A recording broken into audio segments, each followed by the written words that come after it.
So, can conflict be a good thing? Well, you cannot have change without conflict. I'm going to say that again. Without conflict, without different ideas and opinions, you cannot have change. Is the world you live in changing? Oh. You bet. Is the Rotary world changing? Sure hope so. So having different ideas and different thoughts and different ways at going things is fundamental to leading change. If we all thought the same and all did the same, where do you suppose we would be? Do you view different thoughts as ideas or opportunities to learn and make better decisions, or as challenges to the way you might do it? Do you take challenges personally, or do you look at them from the bigger organizational picture? When you select a leadership team to work in your club, in your district, in your business, do you look for the people who think the same way you do? Or do you look for people that will bring new and different ideas?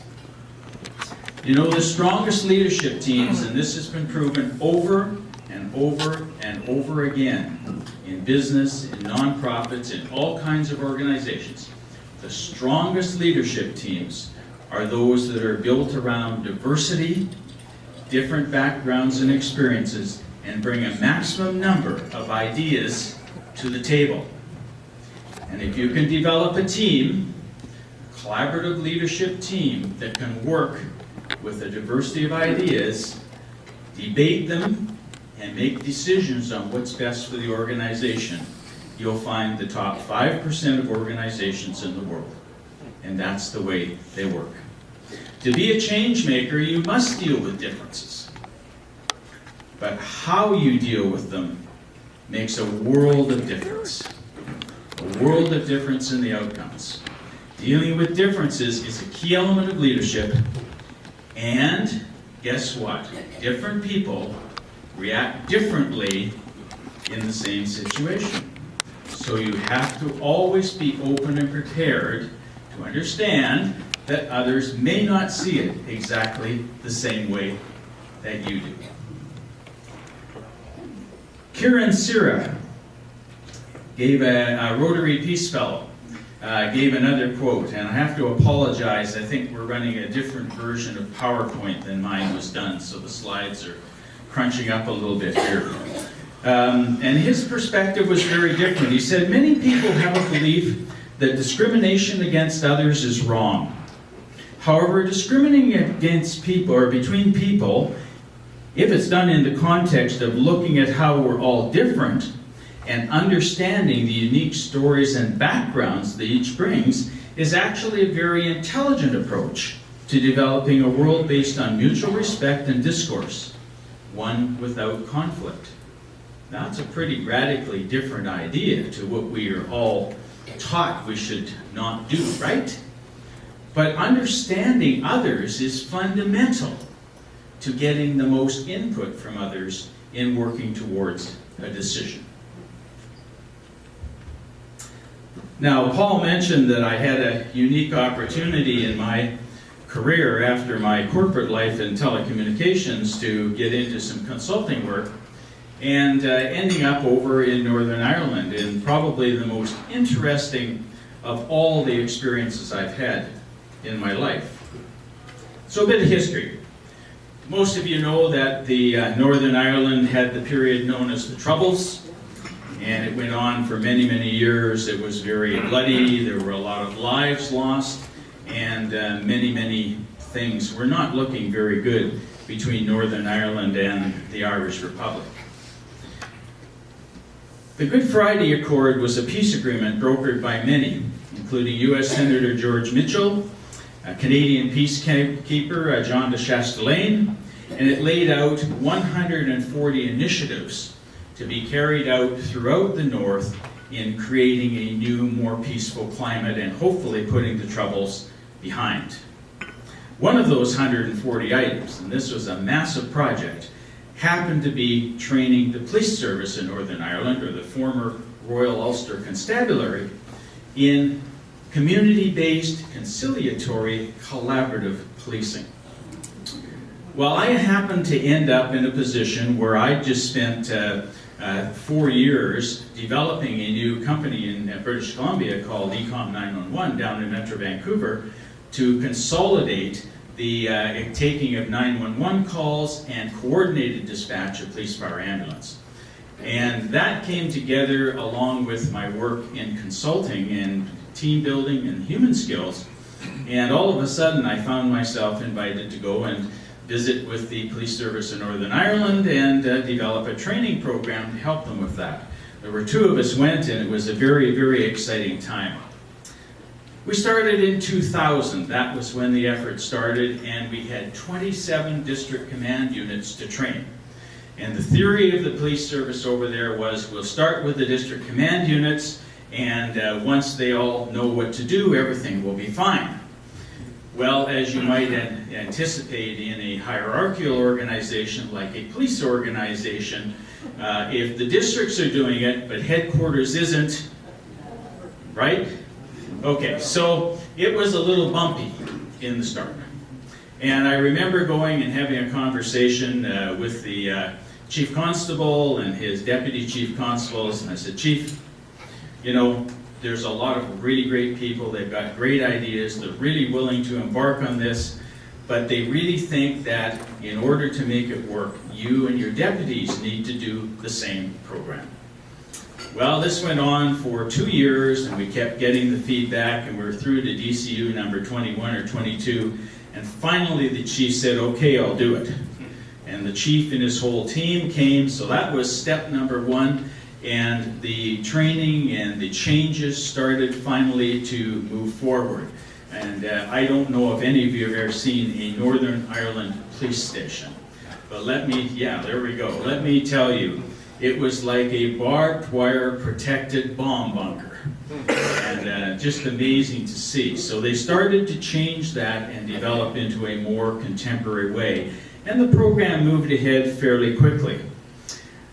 The next thing that happened, though, that was the real breakthrough, was when the police said, you know what, I was talking to the chief of police in the Republic of Ireland, and he suggested that we might send someone from the Garda Síochána up and see what you're doing.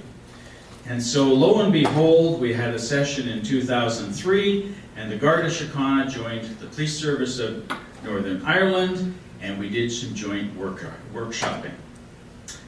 We sent them out, and we said, okay, you've got 2 things to do. Firstly, we want each of you to take your team and go away and write down the goals of your police force. What are the primary goals and objectives you have? Each of you go do that. The second exercise we want you to do is we want you to also chart out your perceptions of what you think of the other side.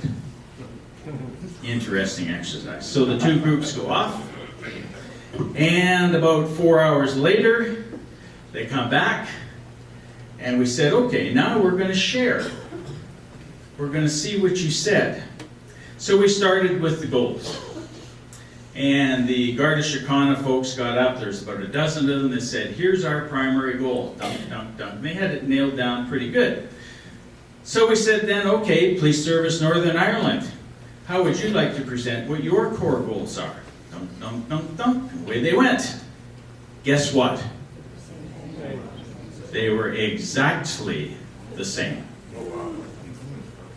You could have flipped the light switch in the room at the aha moment that happened when they saw that. So then we said, okay, well then why don't you come in and share your perceptions of the others? And vice versa. And they said, no, don't think we want to. Why? Well, it just went all out the window when we figured out we were all working for the same objective. If I've ever had a learning in my whole life, it was that moment, I tell you. because it showed if you can get folks that are on two, what you would consider pretty divided sides, to come together, the secret was take away the emotion, bring in process. Find a way forward using process, set the emotion to the side. And if there's one thing you can learn in dealing with it in your Rotary clubs or in anywhere else, it's get out to the emotion, set a process to figuring your way through the difference. You know, we're all different. But it's how we deal with the differences that is the very core of peacemaking. And as Rotarians, we're pretty darn good at working on peace around the world, at graduating our peace fellows, at talking about how we need to get together. But what's interesting is we seem to run into it in Rotary. Is conflict an issue for Rotary? You know, if it's not what I want to do, then I'm not going to be a part of it. My way or the highway. Those kinds of things happen all the time. Another club had a dispute over the role of the secretary. I kid you not. Over the role of the secretary. The bylaw said the secretary will do this. The new young secretary coming in had some wonderful ideas she wanted to try that were different. And this one went so far that the club split into two factions and they lost half their members. And this doesn't just happen in my district. I don't think. So we lose outstanding Rotarians for the silliest of issues. Would you agree? And we lose them because we're not willing to sit down, talk through, and say, how do we do the best for the club? We lose them because it becomes an emotional issue between human beings as opposed to an organizational issue that we can tackle and resolve. So here's the key point. Emotion leads to impasse. Process leads to resolution. Emotional reaction is an inbred human thing.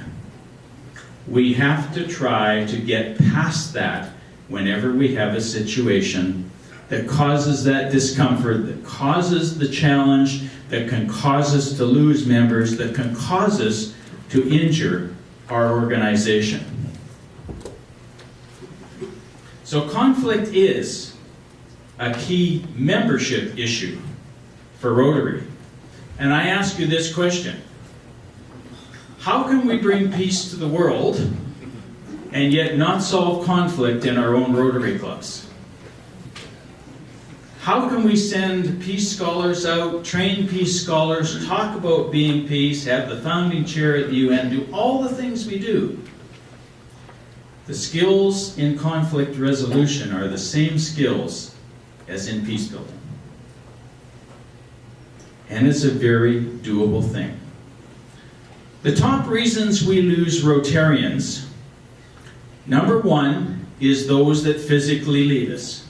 Yes, people do leave this world from time to time. It's inevitable for that. Yes, people do get transferred to other parts of the country. Yes, people move away. But you know what the number 2 and 3 reasons are that we lose members in Rotary? Personality conflict with another individual in the Rotary Club. That's number 2. And number 3 is disagreement with the club leadership on where they're taking the club or something they're doing or how they're running a meeting. Do you know that in a year, worldwide, we lose 200,000 Rotarians? And we bring in 200,000 new Rotarians. And for 50 years, well, 40 years, we've stayed at 1.2 million Rotarians worldwide. And yet we need Rotarians more Rotarians if we're going to do more. So how is it that we can let them go over petty little conflicts and not solve those when we have the opportunity, if we were able to finish or stop losing them, to grow Rotary better than we've been growing it? It's something we need to think about. You know, discussions on new club flexibility have been one of the trigger points. Here, Rotary has come forward and said, you have a whole lot more options. You can meet in many different ways. You can meet more often, more frequently, less frequently. It doesn't matter. You can meet at projects. You can meet for lunch. You don't need to eat a meal. You have flexibility to meet as you wish. And in traditional Rotary clubs, it becomes an interesting and sometimes conflicting debate. And yet the goal is to bring in and attract new people to Rotary who don't see our traditional clubs as something they want to be a part of. They want to be part of our organization, but maybe the club doesn't fit. What's the answer? Start new clubs. Start new model clubs. You know, Starbucks and Tim Hortons don't worry about opening another store a block away. And yet I hear Rotarians all the time say, my gosh, if we start another club in the community, it's just going to take all the members away from our current club. Doesn't happen. We can start new clubs that do things in a different way and appeal to an entirely different constituent of the population and meet their needs. That's the way to grow Rotary. I was at a district grant management seminar because I'm incoming foundation chair for our district. And we were talking about some global grant projects. And across the table was a young Rotarian, an avid environmentalist. And we'd been talking about a project in Africa that was a sort of a new technology to get water to villages. And she was very, very vocal in saying, well, this is ridiculous. We should never have a global grant. These things are terrible. You know, they're going to contaminate, they're going to pollute, and on it went. And of course, sitting across the table from her was the gentleman who had initiated the global grant to put in this. So we had a little discussion, and it was really going south in a hurry. I said, stop. And I said to the young lady, what is your goal? What is it you want for these villages in Africa? And she says, we want them to have more clean water. Okay, that's pretty good. So I turned over to the other gentleman. And I said, what is your goal? Well, we want the villages to have more clean water. So what was the difference? The difference in the issue is how we're going to get it there. Is that really important?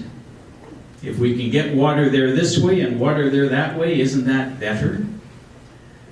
So here we have another situation where finding a common goal was the core root of getting started at a resolution.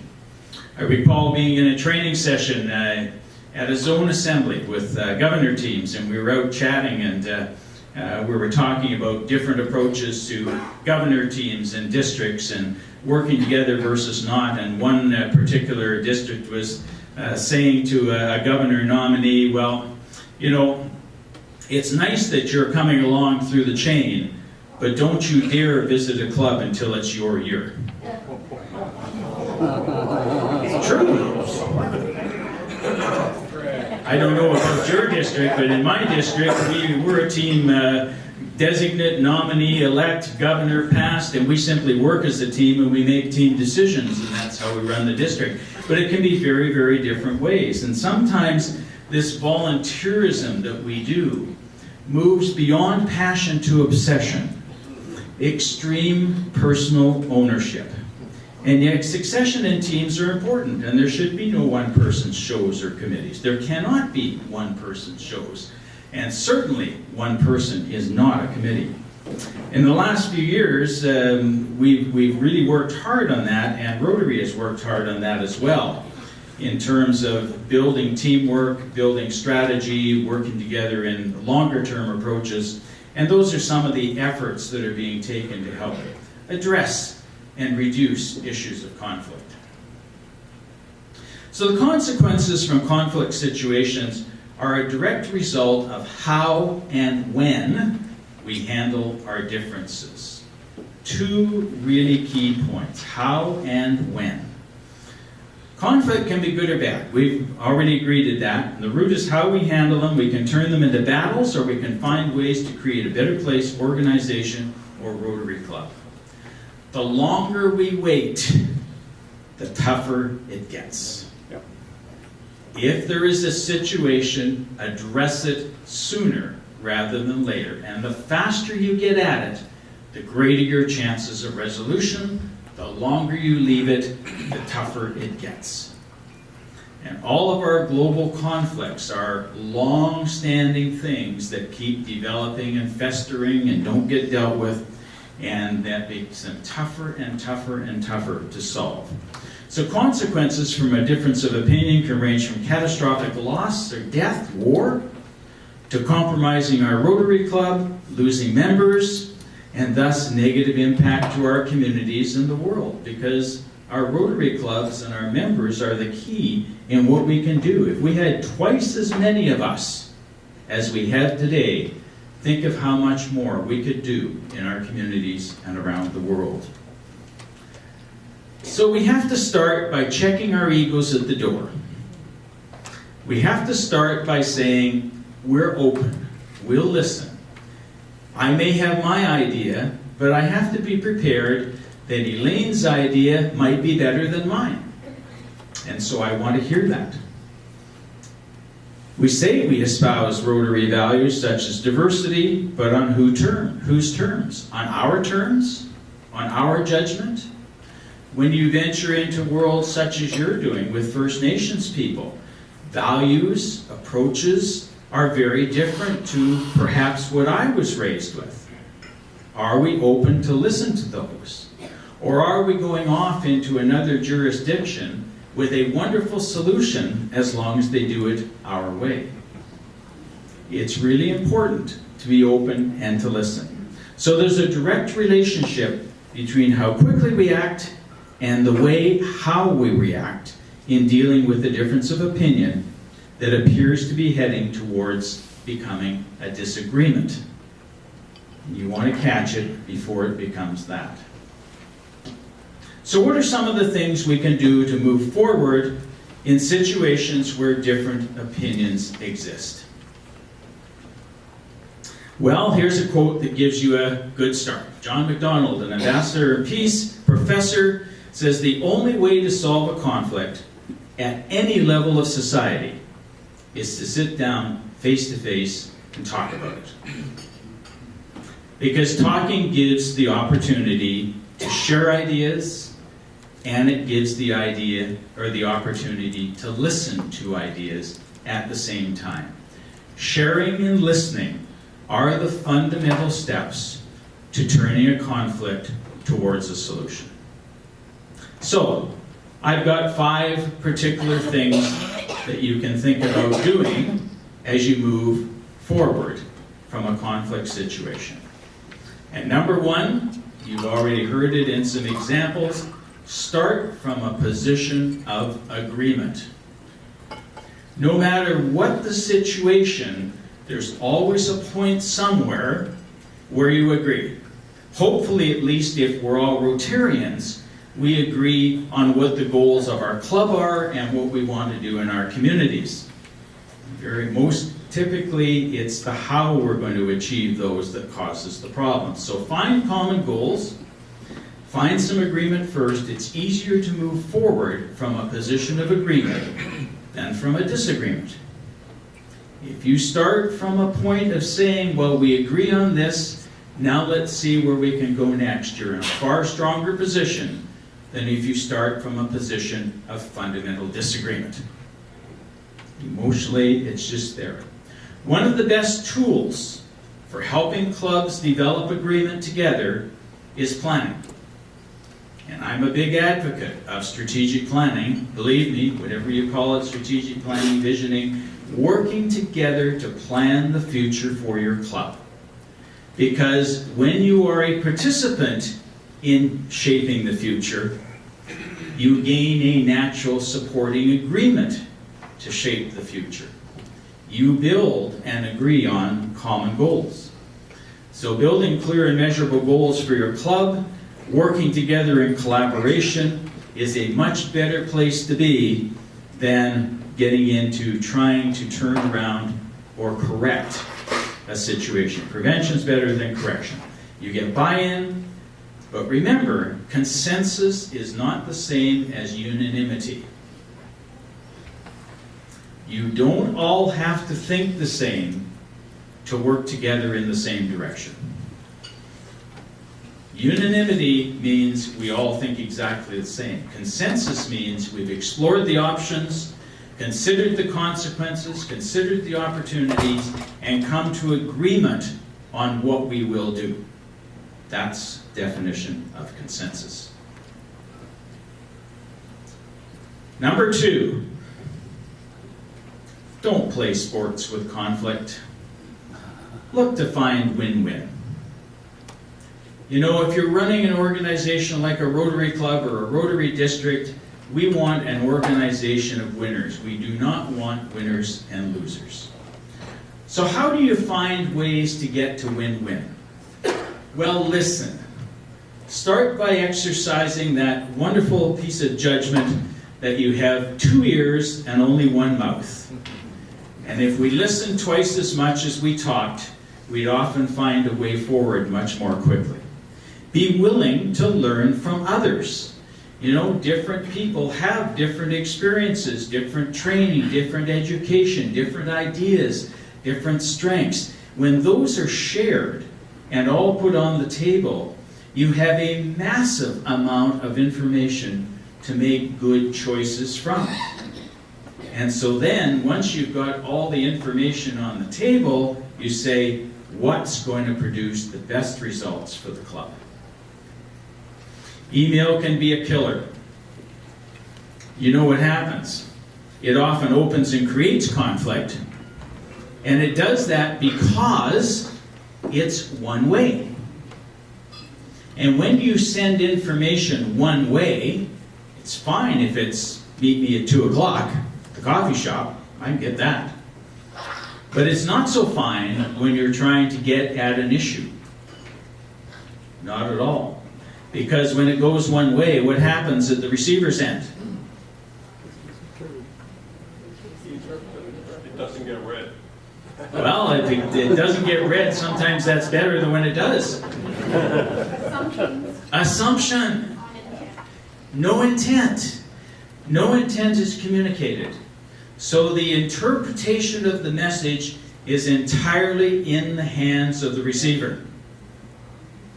You know, when we sit across the table and we communicate, you can see my eyes, you can see expressions, you can question back, you can do all that dynamically, you can really communicate. You cannot do that in email or text. And yet, we let it replace communications and hope it works. Any wonder why there's not more conflict today than maybe there used to be? At least it seems that way to me. So, it's hard to communicate intent in an email unless you purposefully state up front why you're sending the message. How many of you do that? Good, because typically we just launch into sending the information. Failure to be clear on intent leaves the message open to the individual interpretation of the receivers. And this generally results in either negative or fearful thoughts. What is it they really meant? Well, I wonder if they meant this. So the best tips in terms of using this great resource, and it is a great resource. Firstly, read and reread that darned message before you hit send. Put your head in the place of the receiver and say, if this came to me, how would I read it? Put yourself in the receiver's shoes. Text is also one way. And once you hit send, it's gone. And then it goes to a whole bunch of people, and what happens? Reply all. And pretty soon, your misinterpreted communication is now out there in 550 emails floating around the e-universe, and, well, you know where it goes from there. So be very, very careful. Use electronic communications properly. They're a great asset. And lastly, train people to care. Not to contest, not to fight, and model the behavior. As Rotarians, that is the very heart of our organization. It often seems to me that in our lifetime of learning, we spend all kinds of time teaching people to compete, to fight. Think about video games, the nightly news, movies, win at all costs, those kinds of approaches. Yet we don't spend more time teaching them to have empathy, to listen to ideas, to come together to do good, and perhaps find a better balance. Nelson Mandela said, "No one's born hating another person. People must learn to hate. And if they can be taught to hate, they can also be taught to love.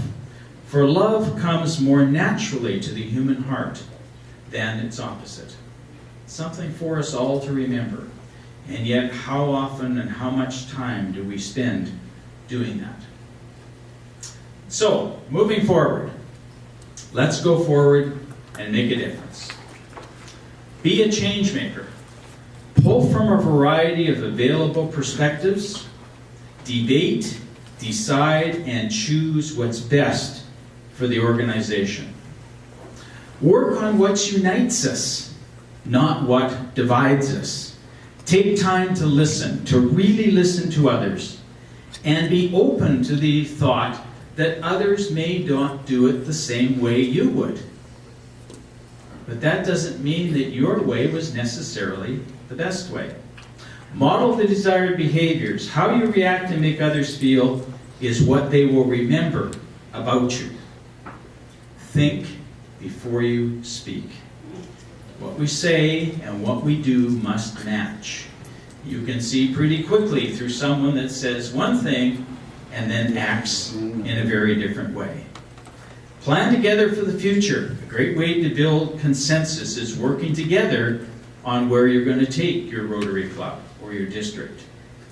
And take a deep breath and rise above personal feelings. Sometimes you have to suck it in when that thing lands and think about, okay, was there something in there I can learn?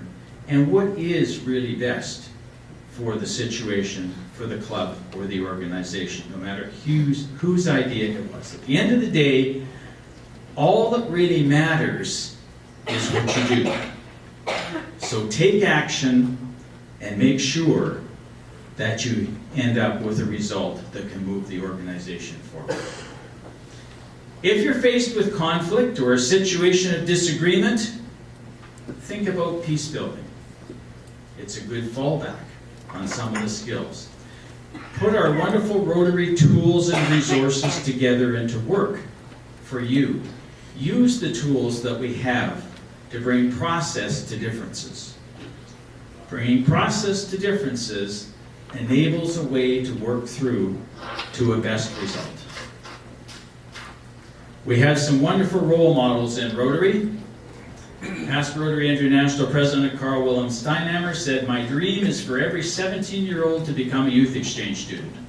If we could achieve that, there would be no more wars." How profound is that? We have these wonderful models. I was at the International Assembly in my year. Peter may remember Bill Boyd, who gave a wonderful presentation at IA. We may never bring about a peaceful world, but we have no excuse not to try. Very profound as well. We've got some marvelous models in Rotary and some marvelous experiences. So let's all work together to try and turn our differences from adversity to opportunity. By dealing quickly and effectively with those differences, we stand a much better chance at getting resolution on the table and moving forward together And by golly, that feels a whole lot better than the other alternative.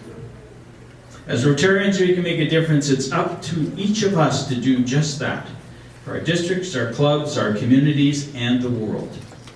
It's one step forward at a time, but as Bill Boyd said, we have no excuse not to try. Thank you so much.